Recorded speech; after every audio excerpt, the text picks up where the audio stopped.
Hello, I'm the Angry Spork. Social commentary in fiction is nothing new, either trying to show us the best or worst of ourselves, or giving an outsider's perspective to find something hidden just beneath the surface. Today, two venues of such observations set all that aside for a fight to save existence. I'm taking issue with Star Trek The Next Generation / X-Men, Second Contact, written by Dan Abnett and Ian Eddington, featuring art by Corey Nord, Scott Koblish, and John Kalish. Let's crack this sucker open and see if the comic makes us want to turn the page or turn our heads.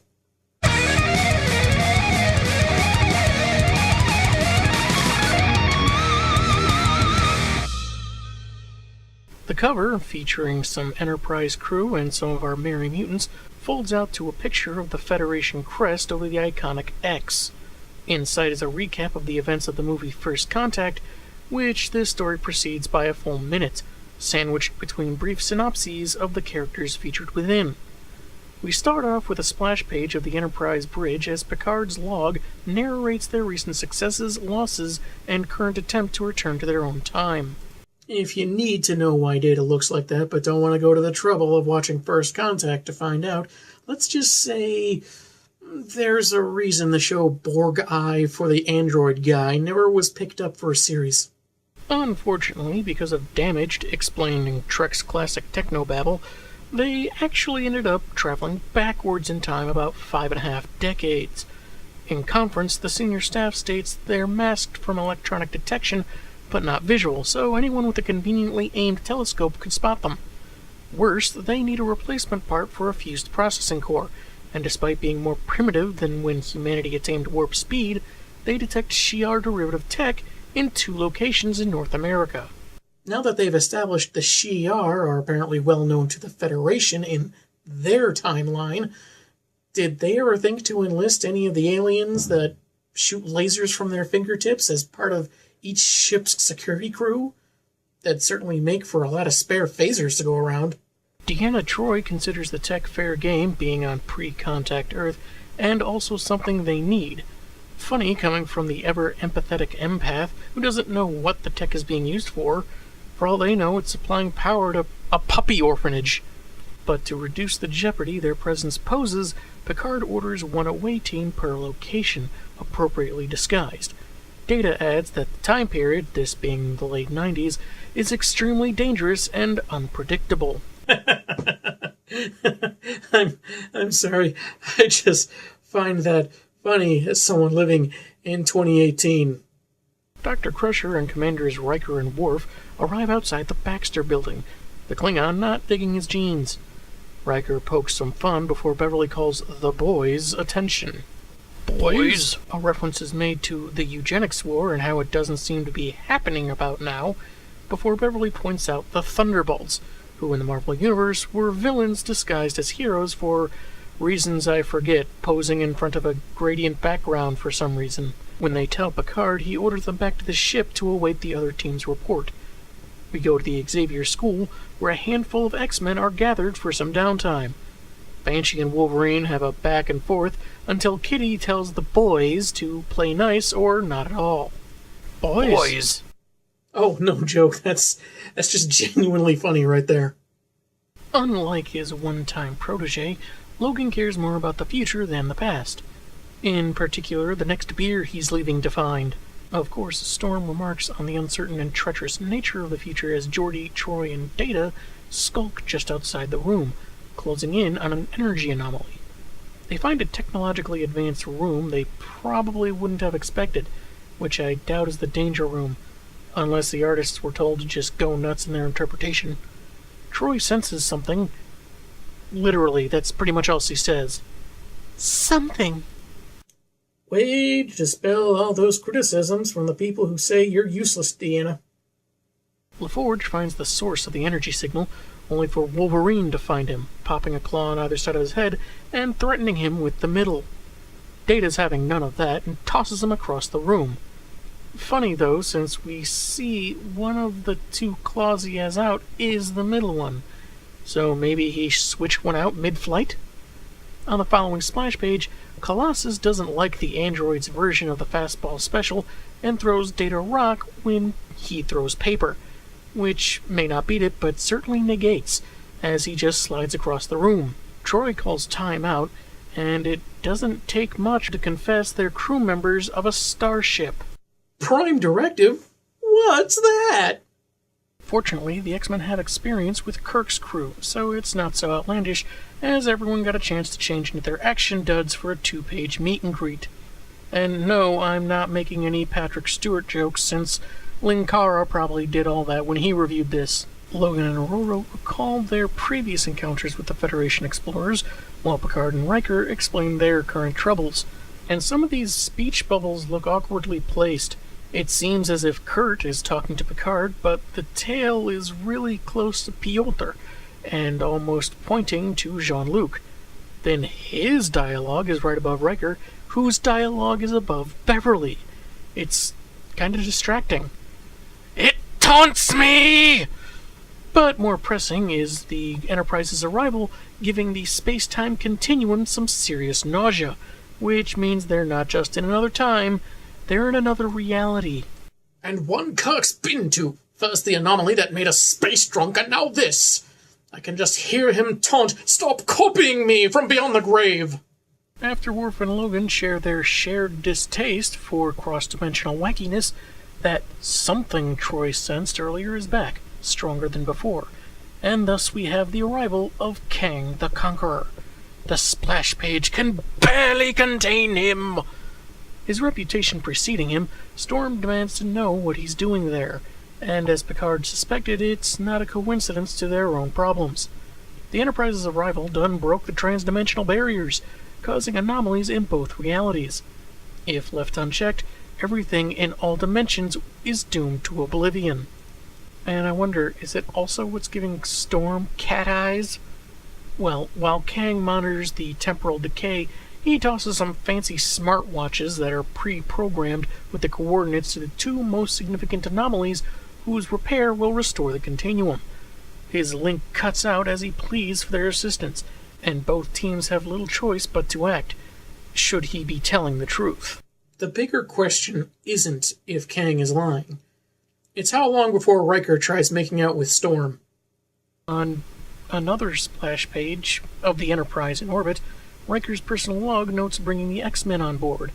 Kang only gave them 8 bands, so Picard, Colossus, Nightcrawler, and Deanna take one anomaly, while Storm, Logan, Worf, and Data tackle the other.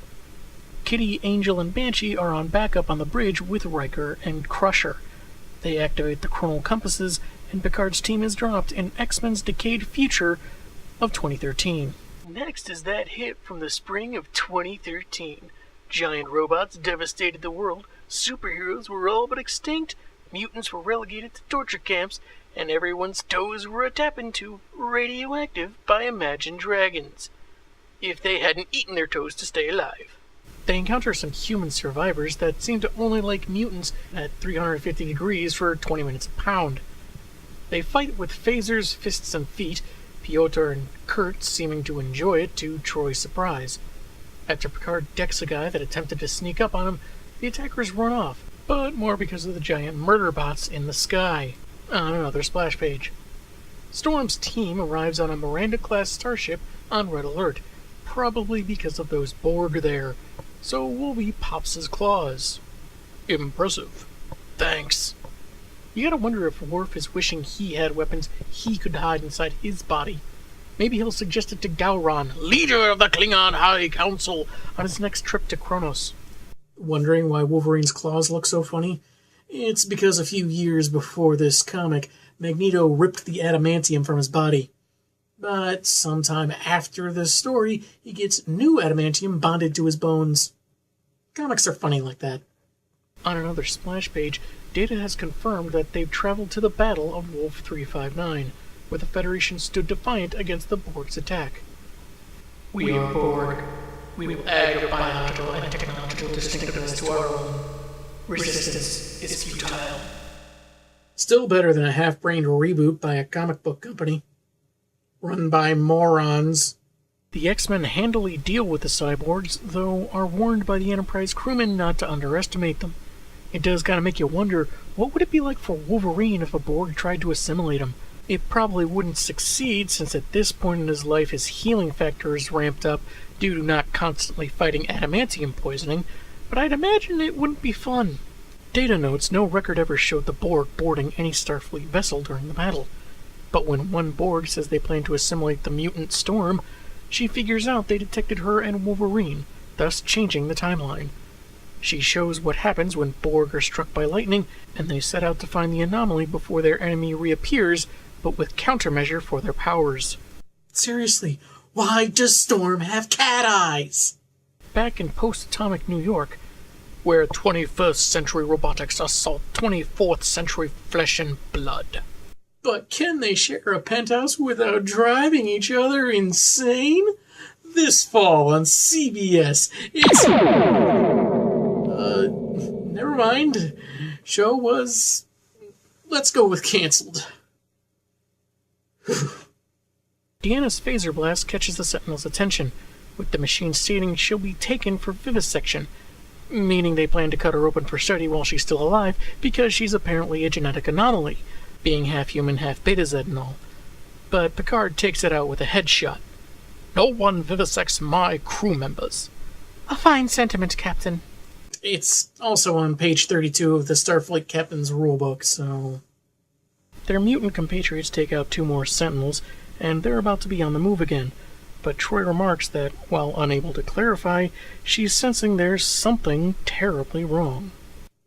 Once again, the best she can contribute is that it's something. Funny, I was never this critical of her character on the show. Within a vessel in the deep waters of time sits Kang, noting Troy's astuteness while gloating to himself aloud. Sure, he was truthful that the Enterprise crossing realities was a problem, but it turns out the anomalies he sent them to take care of were actually the last threads keeping things together, and once they're gone, he can shape reality like clay. Meanwhile, on the Federation ship, the standby team is getting antsy doing nothing. The same is probably true of the X-Men, who are little more than window dressing at this point. That's when a temporal event precedes the arrival of Wesley Crusher and his mentor, the Traveler. Think of him like Q, except more mysterious and benevolent. Also less whimsical. They explain that the Enterprise's actions caused interchanges to take place between realities. However, letting the damaged futures continue are a means of resolving the problems naturally.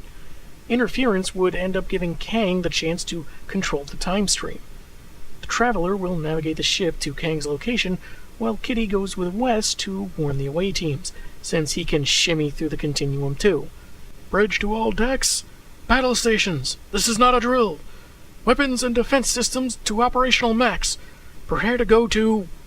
something.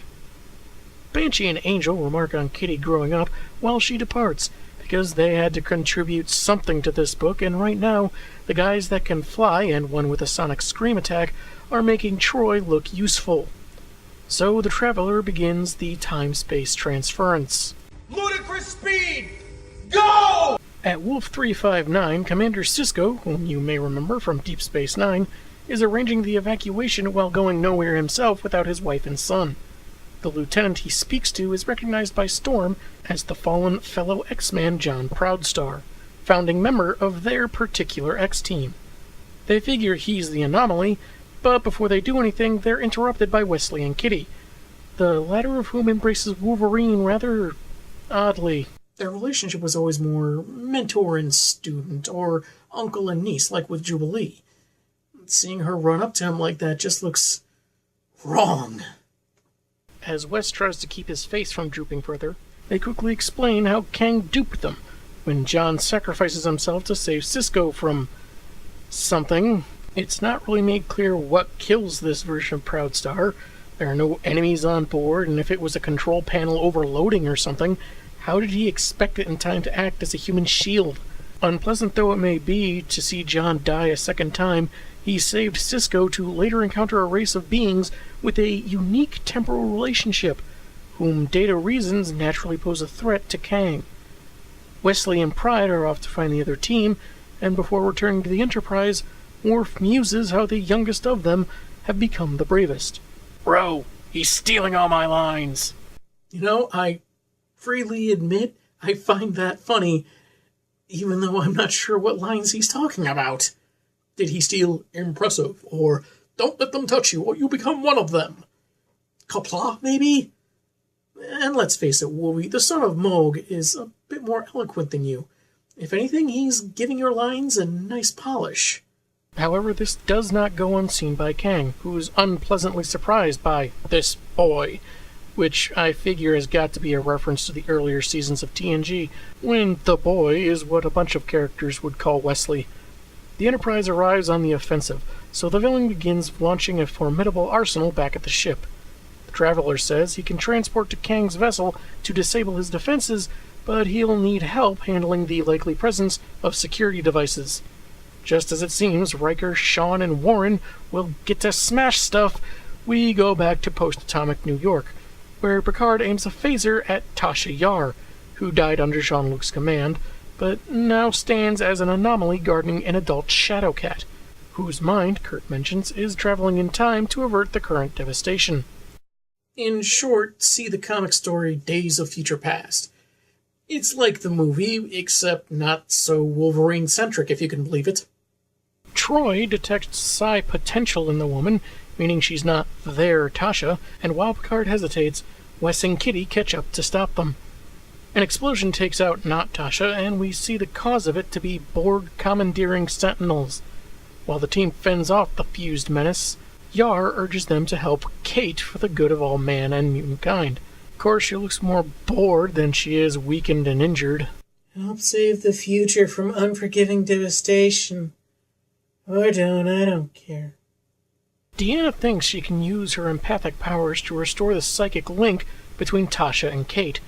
Though, since her powers are about reading emotions rather than thoughts, I have to question how feasible that is. I mean, half her DNA is from a race of telepaths, so I guess the potential is there, but it just seems off to me.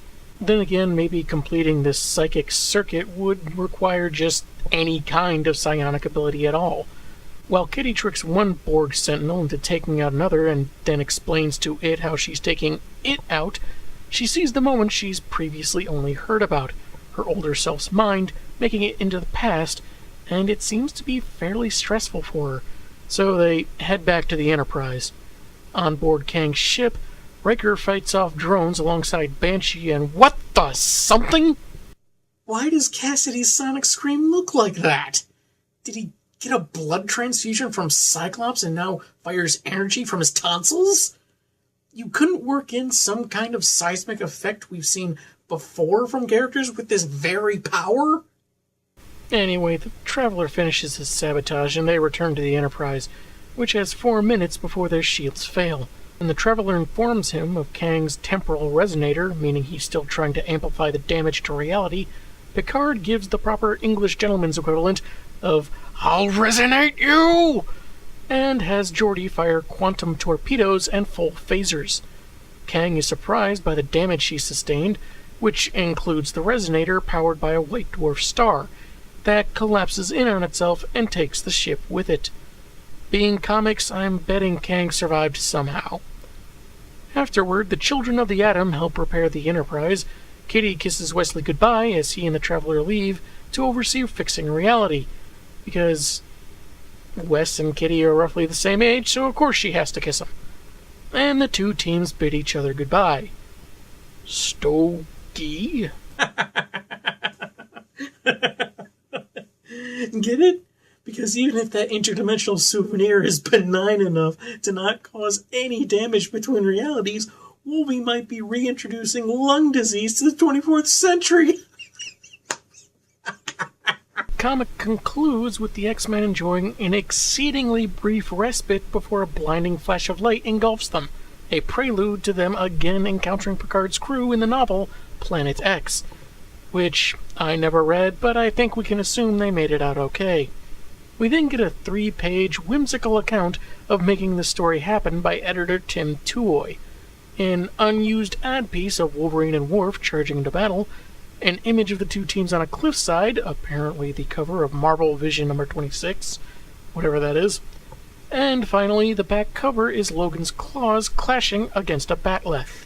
So concludes Star Trek TNG/X-Men Second Contact. And it was a delightful read. Some readers may become lost if they aren't familiar with Star Trek or some X-Men history, and even with the exposition provided, it could prove a hurdle. But the next-gen characters are faithfully adapted, their dialogue and interaction matching the series. There's additional humor to be had when they're dealing with a group as unconventional to them as the X-Men, and even after all this time, it remains a solid story. While I think some of the shadowing got a little heavy in a few spots and there seemed to be oddities here and there, the artist did a great job recreating the likeness of the Trek cast.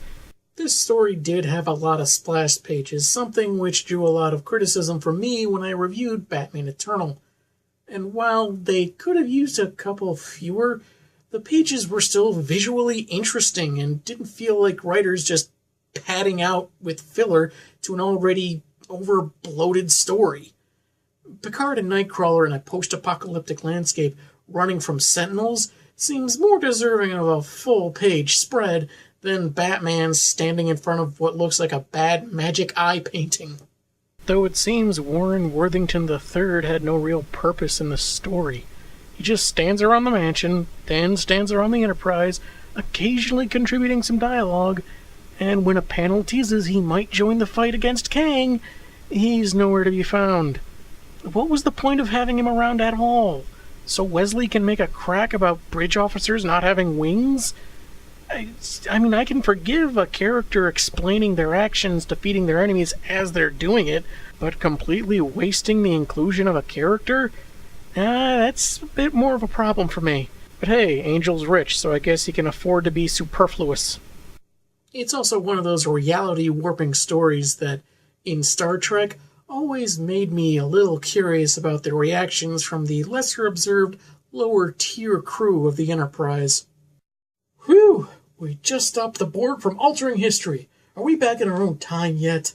Oh, we actually jumped 55 years further back.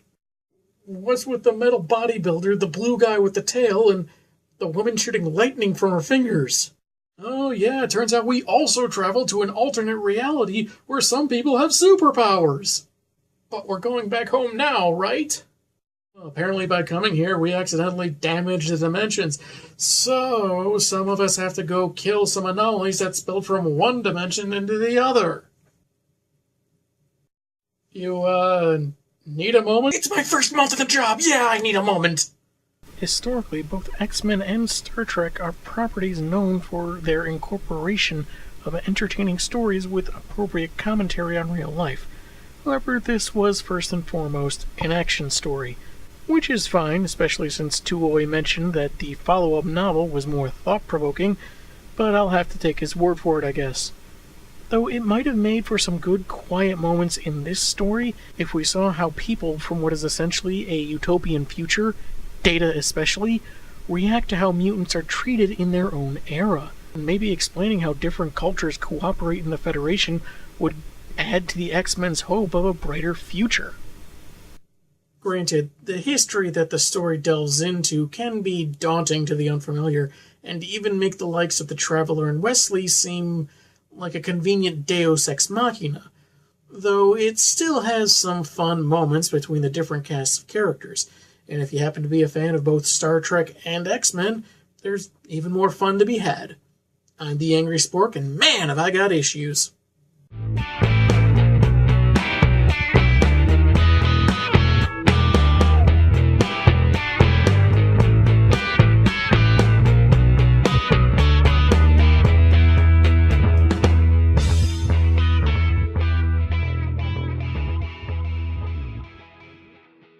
Thunder!